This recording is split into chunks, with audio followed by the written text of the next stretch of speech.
Good afternoon. It's 1 o'clock, so we're going to get started here. So thank you everybody for coming to our After the Fire public meeting. My name is Chris Jones. I'll be your MC moderator for the day. And just want to get started here and give you the welcome. Welcome everybody on who's coming in by internet as well. This program was put together with our Cobra Valley Watershed Partnership, which involves the Water Resources Research Center, the University of Arizona, Cooperative Extension, USDA Forest Service, Bullion Plaza, and many other partners that we have to do this. So thank you so much. Just want to start with giving Tom Foster an opportunity to welcome you all. He is the Executive Director of Bullion Plaza and has played an important role with getting this event started over the summer. Thanks, Chris. Good afternoon, everyone. So, welcome to Bullion Plaza. This is the Inspiration Room. Most of our meetings and programs and events happen in this room. So we're really happy that you can join us today. Just a quick word on how this started. I believe it was at Dream Manor Inn, and I believe it was quite a few months now past.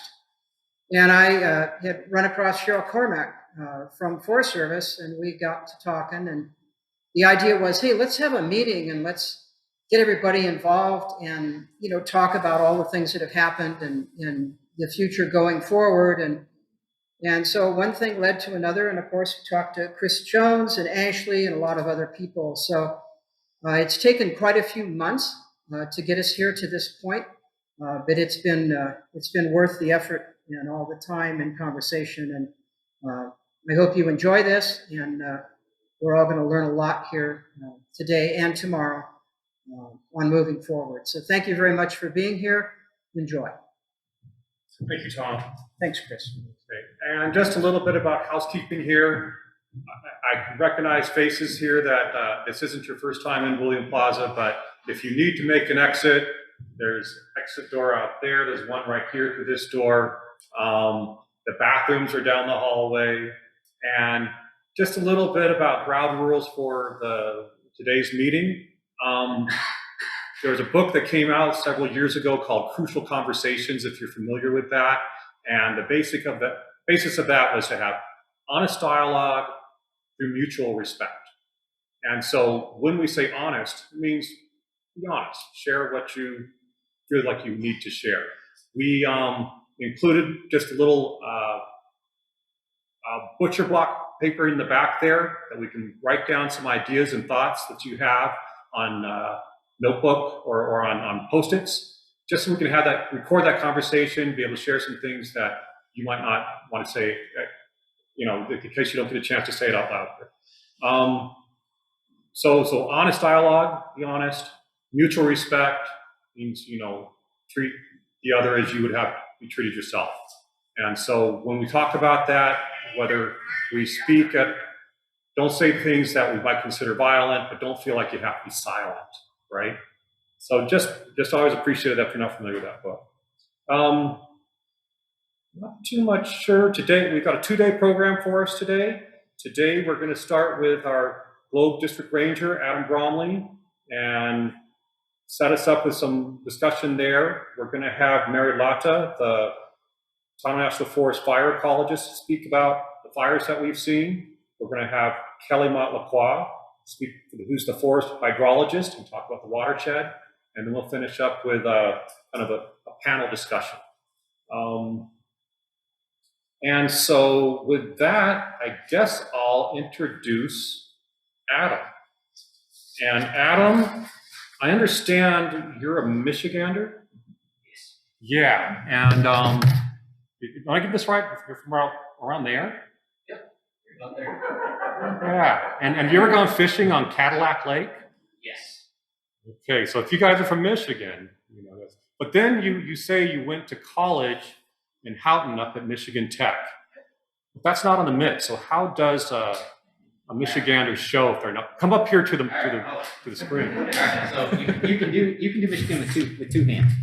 Oh, you do it two You hands. gotta use two hands. So here's the mitt everybody knows, and then you have you gotta hold it. It's a little awkward. So you gotta do it like this. So there's your two peninsulas. You have the lower peninsula. So if you're from there, you're a troll because you live under the bridge. Because you have the Mackinac Bridge, 5 mile long bridge connects the two peninsulas. So if you're down here, you're a troll. If you're from the UP, you're a Uper. And so I went to college up way up here, as far away as I could get from home and still be in state tuition. So Kelly Wolf on chat says I'm from Ann Arbor, and then this word that I don't know how to say, YPS, there's too many syllables. It's probably a native name, I'm sure. YPS. I'd have to actually look at it. So after that, you spent several years working with the Forest Service and timber management in Michigan, Yep. Wyoming, and Colorado. Yep. So And yeah, bounced around. and ended up here as our district ranger, Globe Ranger District in the Tonto National Forest. And I want to welcome you here and say thank you for your service in that role. Many of us have been here for a long time, and I would say that you've been the most accessible to district rangers I can recall. I think that's my job, so thank you. And maybe going back to Larry Widner, if you guys remember Larry.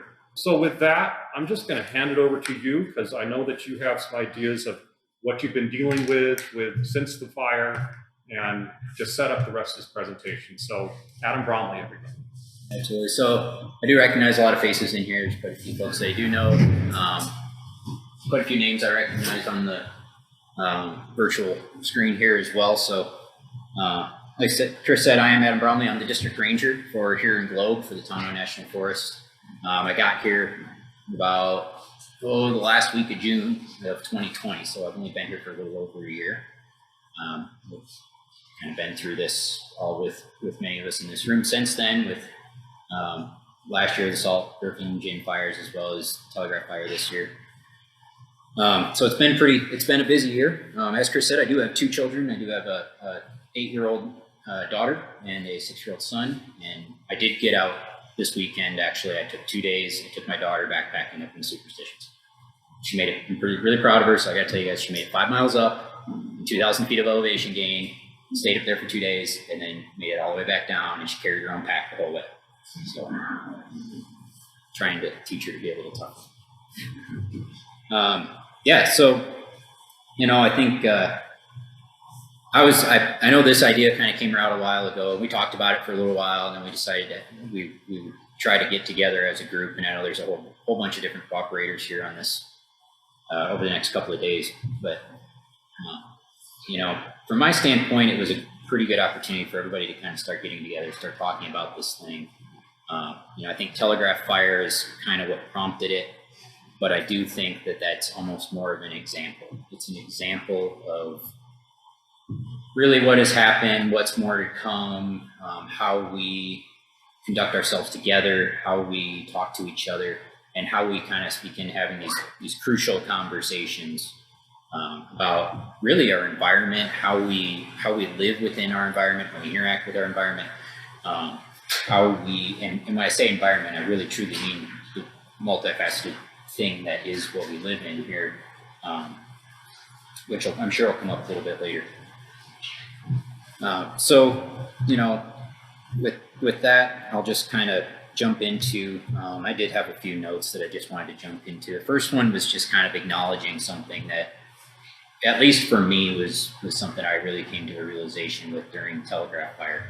And it was how we talk about fire. And so the aha moment for me when I realized that nobody understood half of what we were talking about actually came during, I don't know how many people in here were able to watch some of the public meetings on like Facebook and things like that. We were doing like every night and stuff like that. You guys probably saw my face on there. By about the 15th one, I was over it.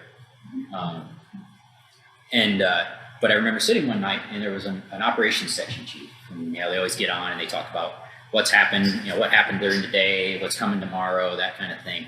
And I got to realizing about 5 minutes into one of the operations section chief's little spiel that I didn't understand half of what he was saying because he uses acronyms and fire language, which is truly its own fire language. I mean, for, you know, if you haven't really been in that world before, and it's so easy for us to lapse into it and we just start talking. So nobody understands what we're saying. So it was sort of a realization of like, okay, we need to change how we're talking about this. Because if I'm speaking one language and somebody else is speaking another, nobody's gonna know what's going on. And so I think that was a really big acknowledgement of how we move forward and how we communicate with each other. And I think this, over the next couple of days here, will be a really good opportunity for us to hopefully start. I'm sure at least me, and I know Mary Lotta, our fire ecologist, is on here, as well as Kelly, who's in the room now, are probably all liable to use an acronym or to say something or to use fire language of some sort, and you may have no idea what we just said. And so I think it's trying to make that acknowledgement that we move forward and not do that anymore, or at least explain ourselves prior to using that type of language or an acronym or something along those lines. And so to me, that's a big part of this, is doing that. The other part of this is to sort of, I know we all kind of, at least it's been my experience thus far, and I've been kind of just living, I call it Telegraph Fire, the gift that keeps on giving, because I just kind of keep living with it every day. And it's literally, at this point, I think every day, it's something to do with funding or recovery efforts, or something's wrong. So it's definitely something that continually comes up. But you know, I think this is a good opportunity for us to all talk about really sort of what happened, why to a certain degree. I mean, I think, the question that comes up constantly is, well, how did it start? It's like, well, short answer is, I don't know. Nobody knows. Assumed human cause, open investigation. It's really just, nobody knows. No lightning, no volcano, as Carl likes to say. And Carl's sitting in the back of the room back here. For those of you who don't know, Carl Melliford's your emergency manager. Forgive me. No lightning, no volcano. So you kind of have to make an assumption there's some kind of a human cause there, but we just don't know. But as far as saying what happened, why, some of the whys behind it, and really when I say whys, I mean from the sort of, and that's why Mary will be on here, sort of that ecological factors, environmental, but I call it environmental change, not necessarily speaking to climate change in particular or anything that may be some kind of contributing factor, but sort of going back, just looking how our environment's changed, what's changing, why it's changing, and that sort of thing. And so I think with that, I think the best thing that I can do is kind of start in. I kind of wanted to just to sort of set the stage for the next couple of days here. I'll just kind of start at really the beginning. Start at the first afternoon of the Telegraph Fire. Actually, I don't know if you had those pictures that I had sent you. So I did want to just show a few pictures, and they're really not in any particular order. I was one of the first resources on scene that afternoon. So the initial start came in at I think it was 12:45, 12:46, something like that. I was on scene by about 1:30, 1:45, somewhere in that neighborhood. This is Friday, June 4th. Started the Telegraph Fire. This was probably one of the first pictures I took. Within that hour of me getting there, we were already running multiple retardant drops on it, just trying to keep it knocked down. This is the point basically where you can see on that hill on the far left-hand side of the screen there is more or less the sort of the point of origin, or very close to it, and that's a heavy air tanker out of Gateway. So that's actually our tanker base. This would have been about 5 o'clock in the afternoon, more or less, 5:30. These pictures are all pictures that I took from the helicopter when I flew it that first afternoon, just to kind of get a feel for it. And you can see very active fire behavior, retardant drops, the type of country that it was in, that it started in, was just completely, unless you're going to bring climbing gear and ropes, you're not getting in there. yeah, if you want to, I mean, you can go back. There's actually some fantastic, if anybody ever wants to go exploring, you can see this picture right here just shows it's almost like, it's just rock spires. It's pretty incredible country actually, but it's highly inaccessible. So that just kind of, you know, that was literally the first afternoon. And from there, it was an extremely fast progression. Went from start to crossing Highway 177, which we never even got a chance to try to hold it at. That first night with about 50 people on scene. That was Forest Service. There was State of Arizona, Town of Superior. Can't remember if anybody from Globe came down by that point from the either Tri-City or Globe Fire Department. I don't think they made it down there that night. Queen Valley was there, so we had quite a variety of cooperators that first night, but again, only about 50 people, and it crossed 177 extremely quickly. And then once it was across 177, for anybody that's from here, has ever been into that country at all, it's, well, there's just no roads at all. No. And so, you know, that was really the first night. It was a very challenging first night. I know for me personally, I've replayed that over and over, kind of like, what do you do different? What could I have done better? You know, I was the initial attack agency administrator, so it's my job to give the IC leaders intent what I wanted to see. The initial, you know, I remember stumbled into a firefighter on the ground out there. He was the initial attack IC, gave him my directions. You know, Sonoran Desert, keep it as small as possible. Put the thing out. We don't mess with. You know, this is not something to mess with. And so to see that, to lose that fire that quickly was sort of disheartening, and was. But it became a pretty clear picture at that point. It's very evident that we needed to start calling for some help. And so I don't think I slept that night. We actually had a lot of conversations in the middle of the night, calling my boss, letting him know what's going on, and calling the regional office, and starting to order more resources and incident management team. And that whole conversation all happened that first night, and trying to make that start basically coming together for that next morning, which by that point, and I won't go too far into the progression of the fire because Mary's got a great presentation coming up that shows fire progression and how quickly it moved and where it moved. So she's got like the fancy pictures and the slides, and she's got a really great presentation coming up that I'm looking forward to seeing as well. So I guess kind of with that, I'll just jump into just trying to, I guess I'll start with just sort of, these are just some of the questions. So I've got written down here a list of questions I get. I kind of get the same general question over and over again. And so just to sort of kind of let people know, like, I guess what I hear, and then sort of at least just put those out there up front. And, you know, so like the first one is, you know, I just get, why don't you just put it out?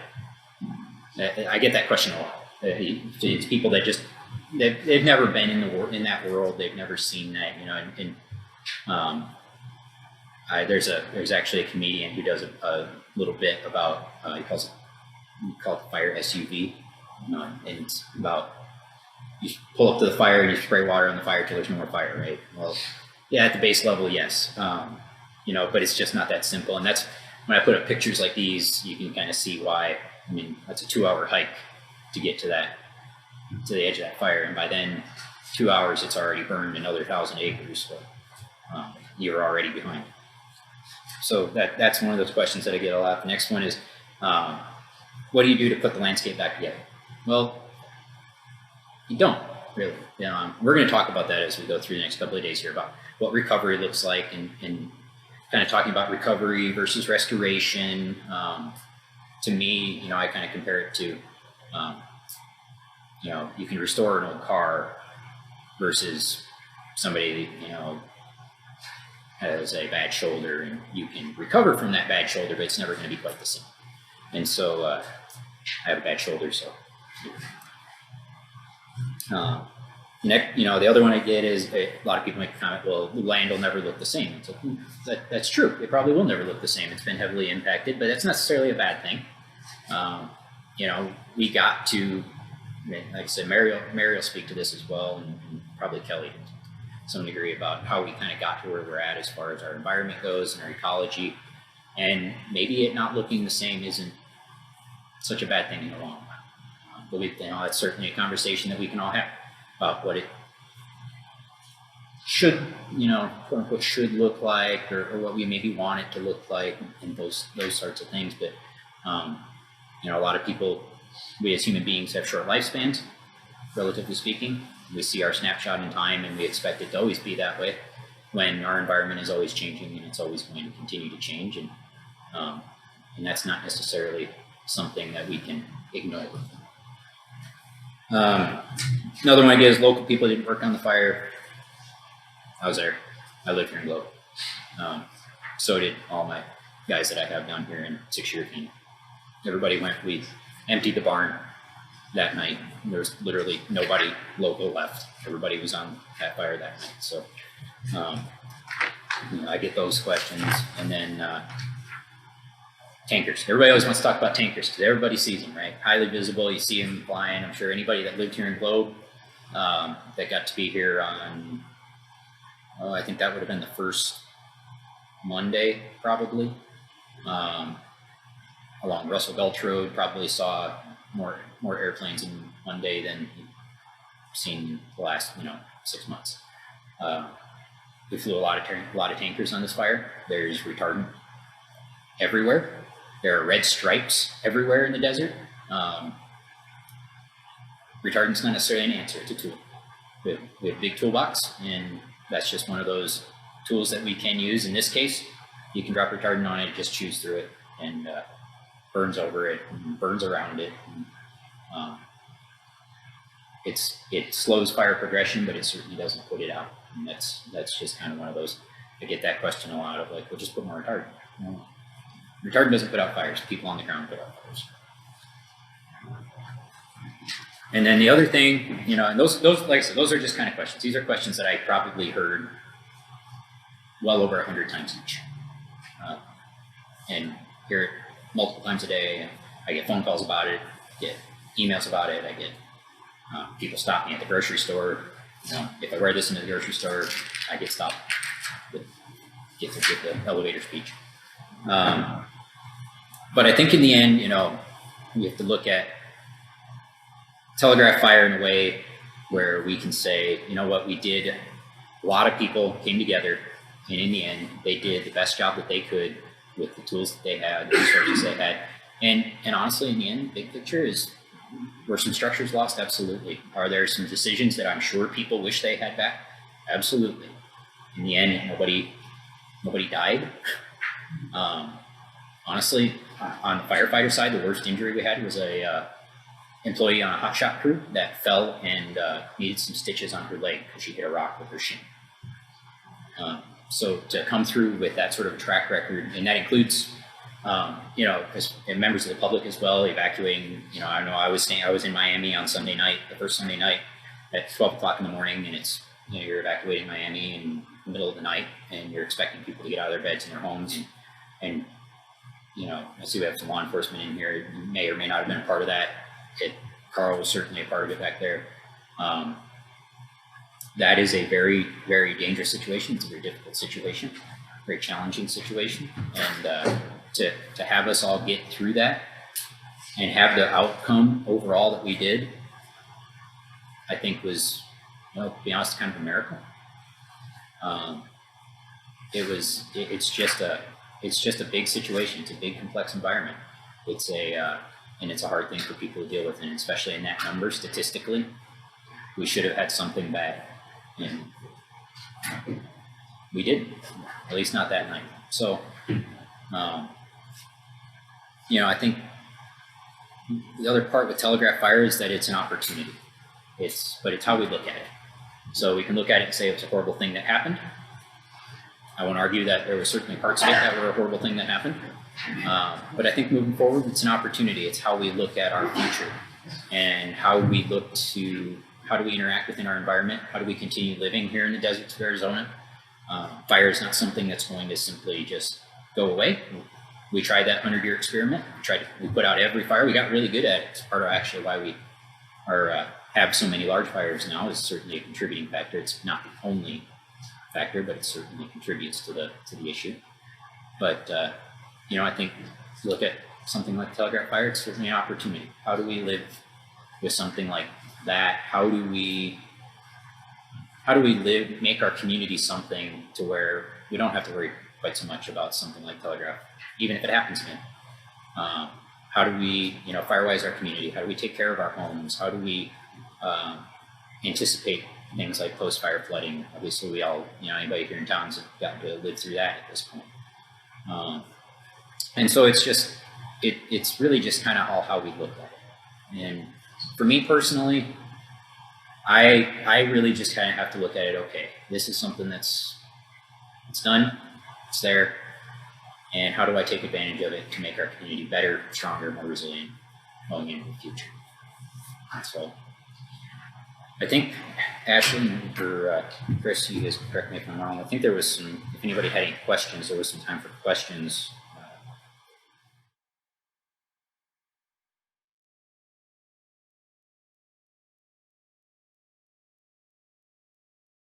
No. So we actually use a program. We call it WFDIS, it's Wildland Fire Decision Support System. It's an online program.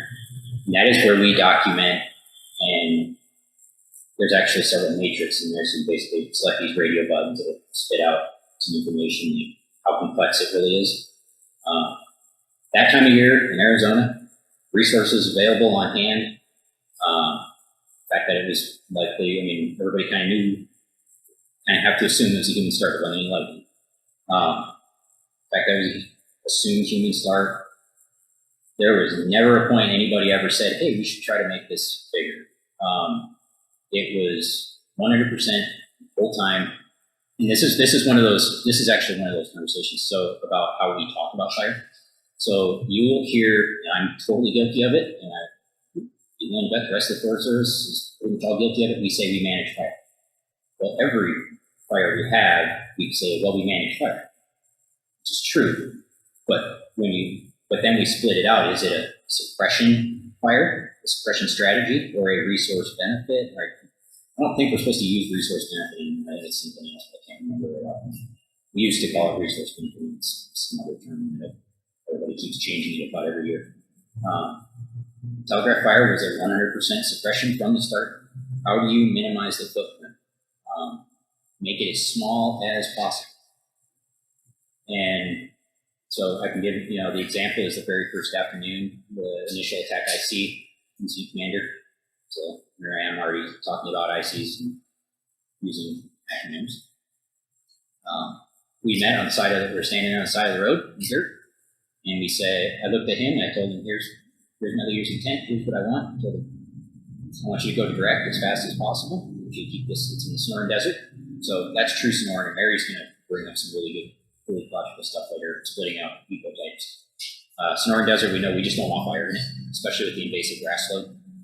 And so, the first thing I told him was keep it as small as you can. So if you have to go indirect, use the first available, so indirect tactics, again, fire language, that's where you can't go right toe-to-toe with the flames. So in case of something like Telegraph Fire, flame lengths are just too big. A firefighter cannot go and stand on, anybody that's been around a campfire, you understand that anytime flame height gets about more than about 4 to 5 feet, it's just too hot. You can't go play with it. Can't, be messing around and moving logs and things like that when the flame lengths get beyond 4 to 5 feet. So in the case of Telegraph Fire, some of those pictures that I took from the helicopter, those flame lengths are 30 feet, 40 feet, something that a firefighter cannot get in. As far as keeping it from continuing progressing toward globe, no. So if you look at the map, there was so much uncontrolled fire line at that point. So uncontrolled fire edge, so a place where there's no what we call barrier to control, or a barrier to spread, excuse me. So there was no road or anything like that. That would have, basically at that point, when the fire, so top of the world's interesting because it was a flanking fire that came past top of the world and not necessarily what we call a head fire. So the difference is if you have my hand is a fire and it's moving from the way they usually do, usually from west to east. let's say it started out here at the tip of my hand and moved this way, this would be considered the head of the fire. Well, in the case of Telegraph Fire, it actually looked kind of like that. It just kind of looked like my hand. Top of the world would have been right here. And so when it moved this way, it didn't turn and actually go straight at top of the world. It actually, what we call planting fire. And so out here, in this part of the fire area, there's no roads, there's no trails really, maybe the odd cattle trail, and it's honestly a place that without some very serious rock climbing gear, you probably can't get to. It's pretty impressive. I actually didn't know some of those canyons were back there. If anybody ever gets a chance to go look at it, you should. It's beautiful. But it is a very inhospitable environment that you literally just can't get to. So that's why I say at top of the world, it really just wasn't a place. You can just try to steer it around the flanking fire around top of the world, so you don't lose structures in there necessarily. But as far as actually stopping the head of the fire at that point, there was just no way.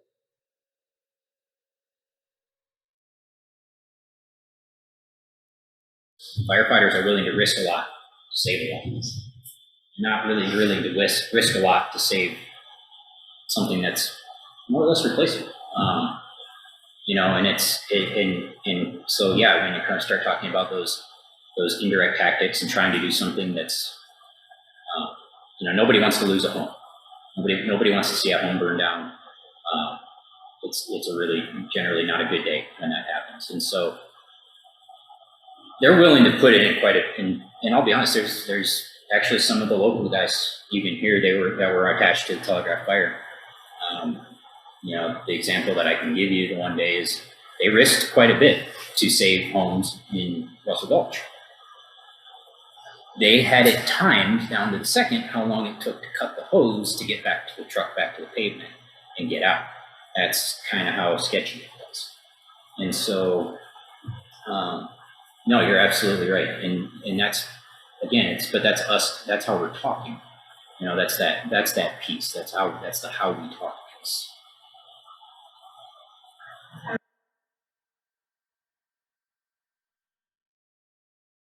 So there was just not a lot of major fire history in any of the country that fire burned in. And when we say fire history, we'll just say 50 to 100 years. There just wasn't a lot. There wasn't a lot of fire in there.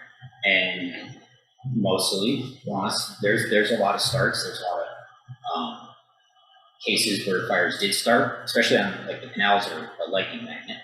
They get a lot of lightning fires up there, but they were always put out relatively small.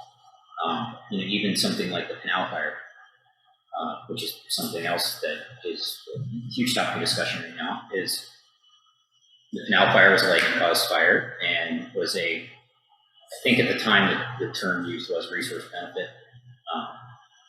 That was a fire that the Forest Service purposely made bigger. And it ended up being a fantastic thing because when the Telegraph Fire hit the Canal Fire, that was it. Like it couldn't continue to move towards town. Obviously, there were still other parts of the fire that were burning very actively, but that piece right there, Canal Fire was able to back like Ice House Canyon, Kellner Canyon, 6-Year Canyon, that area, that part of town that otherwise would have been a very, very exposed place to be as far as the amount of fire that we would have been able to move through there. But Canal Fire being what it was, and I think, I wasn't here for it. I understand the Forest Service was criticized to some degree for that fire. Some people weren't happy about it. I think now, hindsight being 2020, it was a fantastic idea. It was something that really more than likely saved a lot of homes just from it existing. That firefighters didn't have to try to steer that fire any more than they already did. And to be honest with you, actually talking to one of the division supervisors on that particular piece of ground right there, he straight up told me, and he talked to Mary as well. There was nobody left. If Canal Fire had not been there, and the fire would have burned through that, there would have been nobody left to fight because everybody was already engaged. What do you mean by that? as far as not having anybody left. Yeah. They literally, everybody was already on a piece of line somewhere. We just didn't have any more firefighters. So if that Canal Fire had not been there, and the fire had been able to, Telegraph Fire had been able to freely move through that piece of country, there would have been no more firefighters left to go there. Luckily, Canal Fire was there. And at that time, how many firefighters were on? About 1,000, right about 1,000, maybe 1,100. That's all. So the fact that the scar was there. Yeah.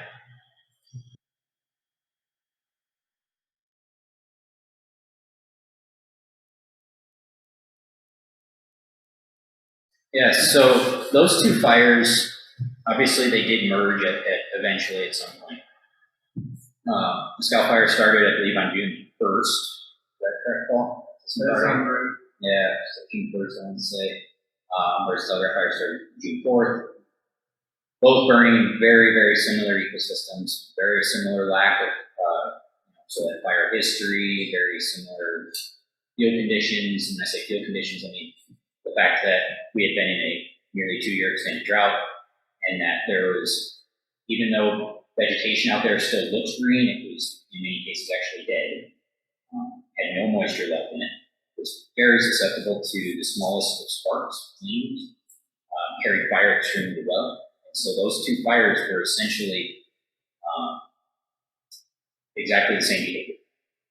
It just so happened that where they ended up on the landscapes allowed them to eventually join together and create one large footprint that we see today. But as far as the actual operations go, that interaction there is there was a lot of borrowing going back and forth. So incident commanders and operations folks calling each other, because wildland fires, we call it it's a small world. There's about, any given year, 24,000, 25,000 wildland firefighters across the country. And that includes those, that's not just Forest Service, Forest Service, BLM, BIA, state, municipal, county, basically everybody in the United States that has what we call a red card, so this paper that says you're qualified to fight wildland. And so there's a lot of people calling that knew each other on each of those fires, a lot of calling back and forth. Hey, I'm in desperate need of a helicopter right now, can you spare one? Hey, I'm in desperate need of an air tanker right now, can you spare one? Hey, I need an extra 2 engines for structure protection, can you spare a couple engines? Hey, I need an extra hot shot crew because that needs a big line in a very rough piece of country, which is what hot shot crews specialize in. So there was a lot of that going on, but they both needed resources. And at that time, the rest of the country, so you get into June, the northern part of the country is just getting out of snowmelt. When I say northern part of the country, I mean like Montana, Idaho, Wyoming, over through Washington State. They're just kind of getting out of snow belt. Their firefighters are just coming on. We actually start firefighters at different times. Down here, we tend to start our firefighters in March, at the end of March, because our fire season starts generally in that April timeframe. Whereas northern states, they start their firefighters as late as June, mid-June, even I've seen starters as late as July, because their fire season is generally July, August, into September, and October.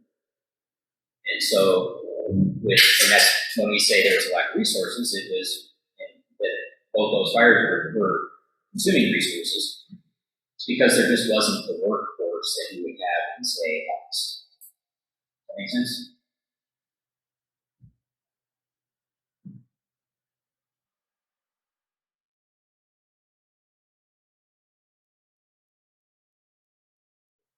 Not true. Anytime somebody you can request it at any time. Whether or not it's available is a different question. In the case of Telegraph Fire, they were flying retardant line within about 25 to 30 minutes, if I recall correctly. And by the time I got there, it took me however long it takes to get from Globe to Superior, so 30 minutes, 35 minutes. By the time I got there, it already had multiple retardant drops, and there was more coming in. It was only about 10 minute turnaround time, gateway, reload and return. So no, we've dropped retardant on, we had fires going right here during Telegraph Fire on the other side of the highway, kind of behind the mines here. Lightning fires happened that were 2 acres that you're dumping retardant on, doesn't really matter. If a firefighter on the ground thinks they need it, now it is a risk thing.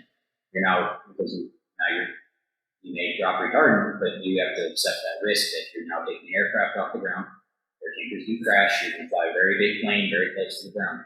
So it's not exactly a safe thing. So you kind of have to weigh that. Is the juice worth the squeeze? But no, it doesn't matter. As long as somebody on the ground thinks they need it, no problem.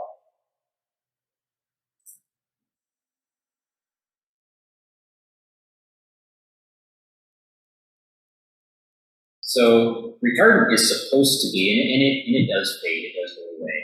I can't actually tell you what the chemical composition is. It is, what it is essentially is it's there to break up, essentially break up surface tension of water. It's basically dish soap with red, and obviously the retardant is clear, but we add red dye to it so you can see where it's at. You can actually see if it's being affected. The whole idea of it is to keep moisture from evaporating, and it keeps it on vegetation so that it becomes less susceptible to flames. We also have rules against putting it, this is Kelly's favorite subjects, about keeping it out of the creeks. We are not supposed to be dropping retardant in creeks or in riparian areas, lakes obviously, or anything like that. We're supposed to keep it out of any kind of water. It is biodegradable, it does break down. It actually breaks down, it's pretty quick, like relatively speaking, a year or 2 years, you can't tell it's there anymore. But when fire hits a retardant line, there's something in that retardant that makes it impossible or difficult for the fire to consume what has been dropped on. Yeah, so it's essentially, like I said, it's kind of basically dish soap is the best thing I can describe it as. It doesn't seem like dish soap. Well, there's got to be something else in there. So think about it this way: you ever had a campfire? Yeah. Okay, so take a log out of your campfire. That's not burning. So take a log that you're going to put in your campfire, cover it in dog dish soap, and then try to light it with a lighter. Won't go right. It's wet. We're all gonna go home this weekend. Yeah, everybody watch. We'll find out on your soap. Yeah. There's several fires in the middle of Glove Miami now. Turns out there's a new TikTok. Yeah. Yeah. So yeah, that's the idea. It's essentially you've now covered this vegetation with something that is a substance that is wet and stays wet. It doesn't dry out for 12 to 15 hours, and it stays in. So you can kind of pre-treat in front of the fire. Our problem on something like this is that, in a lot of cases, the grass has been so thick that it'll cover the top of the grass, but the underneath it never gets to. And so that's still dry, and the fire can just burn through. So it makes the retardant sort of.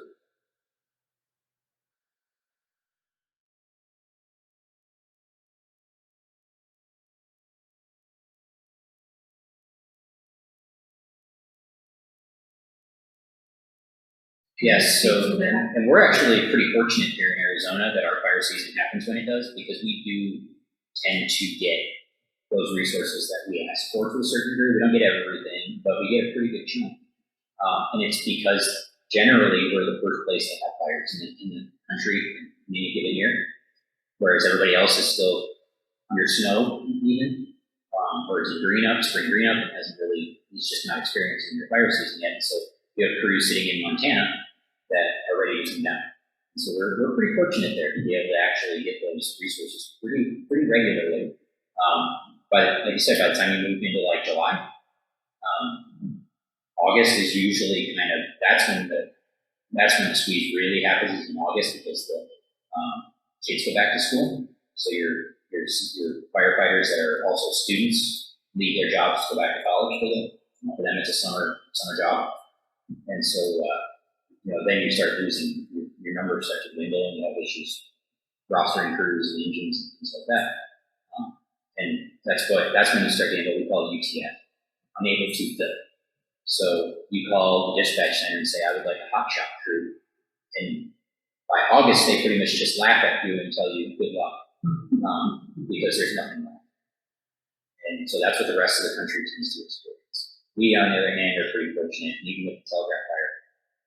There was some staffing issues across the country that I talked a little bit earlier about crews not even being on yet in some parts of the country, because it was so early. Had that fire happened, say, 2 weeks later, we probably would have been able to get even more firefighters. Look at something like the Dixie Fire in California, which has been all over the news forever. It's never actually hit 1 million acres, but it's pretty close. I think at the peak they had about 6,000 firefighters, but that was on a fire 7, 8 times the size of the Telegraph. So yes, they had more people, but they had way more acres, and it was like a national priority kind of fire. Not that the Telegraph wasn't, that was actually kind of, at the time, I think the Telegraph was probably more national priority, which is basically the fancy way of saying the Congress is watching it and is telling the Forest Service to put as many resources as we can.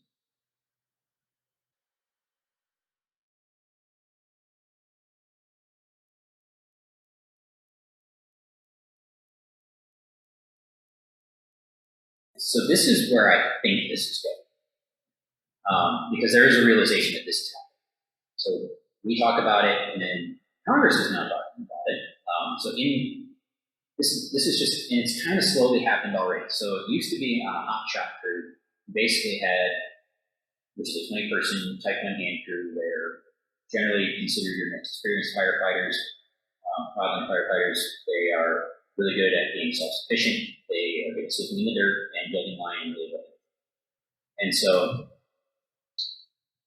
10 years ago, you would have had your hotshot superintendent, the crew foreman, maybe 2 squad bosses, as 4 out of the 20 would have been permanent employees.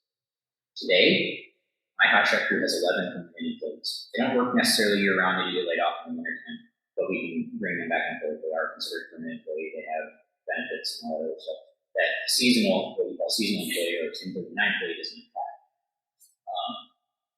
The infrastructure bill that is still, to my knowledge, sitting in Congress somewhere, is it $3 trillion or something like that, has a very large piece of money in there that is directed towards the Department of Agriculture. In that bill, the language states that the United States Department of Agriculture is to seek to convert no less than 1,000 seasonal employees to permanent positions. So when it says no less, that to me tells me the intent is to do more. And that's going to be your priorities. That's going to be turning these positions from your traditional seasonal student job or summer job for a student type position to a permanent professional position, which means that they can then work either year round or extended season.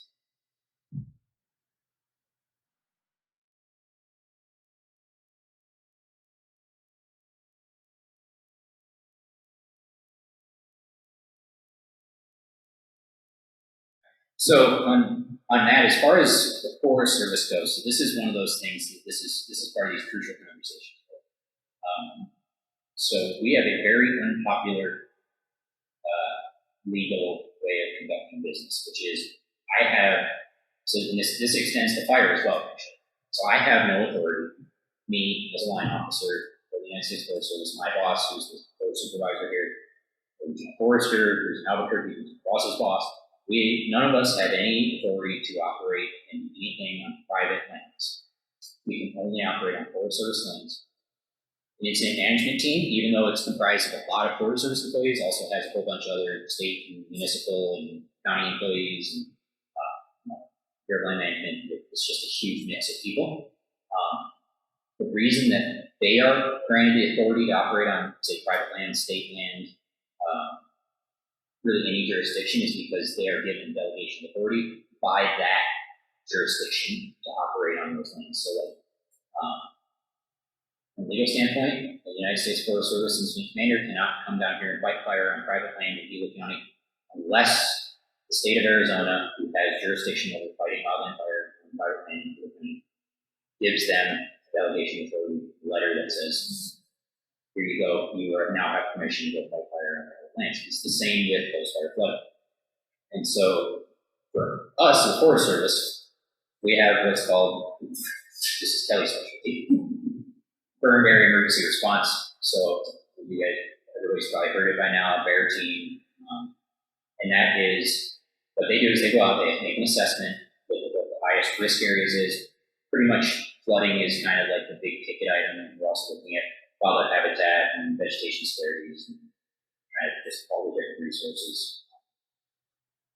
And then we have to go and ask our national office for money to go do things. A lot of this is cost prohibitive. So for example, we did look at aerial, was there seeding and mulching? Mulching? We looked at aerial mulching at the upper end of Russell Gulch. It's about 1,000 acres of aerial mulching, but it costs about $1.7 million. $700 an acre. Yeah. And so, and that would have been, at the time, even if you could have got a helicopter, because the helicopters that do that are the same helicopters that are dumping water on fires. And that was in August, and the rest of the country was on fire, and we didn't have any helicopters. So, as far as specifics on what the Forest Service can do, post-fire flooding is just not a lot. We kind of have to do our best, manage our resources that are on national forest lands to let them heal and recover as quickly as possible. It's just not something that we can make happen overnight.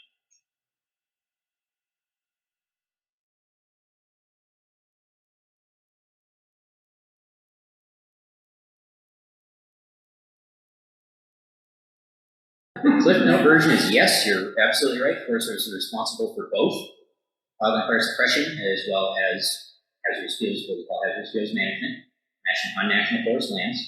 We can do it through a variety of means, including prescribed fire and mechanical. Mechanical is cost prohibitive. It's very expensive. Probably something that these days with That's cutting trees down. cutting trees, masticating brush, chipping brush. Is that part of the 4FI? Pork fry? Pork fry was primarily aimed at creation of economic ventures, so sawmills, wood products industry, utilizing small diameter material from national forest lands in order to thin out overgrown lands. Down here, we don't, technically the Tonto is part of pork fry, but our contribution is very small because we don't have a lot of trees. We have a lot of brush, which is not something that's really something we can use. At least not today. I mean, I think in the future, the technology may be there to somehow utilize it in some way, but today, it's not something we can do.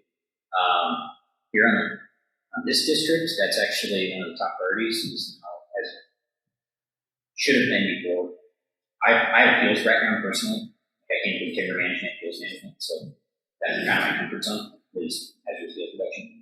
And so that's actually one of the districts, because I'm still new here, now one of the district's priorities is to start doing that. People are going to see some smoke in the air. We're going to start doing some more prescribed fire. That's a pretty cost-friendly tool that we can use to actually accomplish some decent amount of acres. But it is difficult to implement.